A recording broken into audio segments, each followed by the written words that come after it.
Esiet sveicināti vēlreiz, cienījamie futbola līdzjutēji. 0-0 Inenu stadionā. Likme. Uzvarētājs brauc uz Eiropas čempionātu. Tolaik Turcijas izlase bija esošā pasaules čempionāta bronzas medaļas īpašniece un ar ļoti stipriem spēlētājiem. Pirmajā puslaikā Turcija iet uz priekšu un dod savu pirmo triecienu Latvijai 0-1.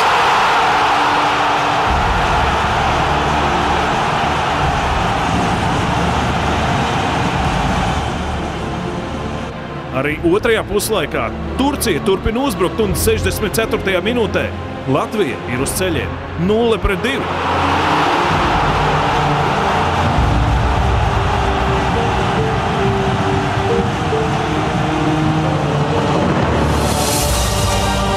Un tad notiek neticamais. Nekas jau nav beidzies. 0-2 zaudējam.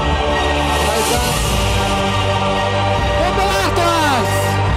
2-1 Turcija vadībā, bet šāds rezultāts Turkiem neder.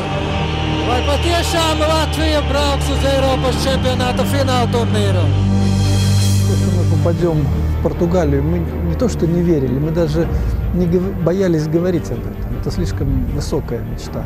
Но я думаю, что в тайне мы все-таки в чудо верили. Bet Pakauskis iet sodlaukumā. 2-2 neizšķirs. Māris var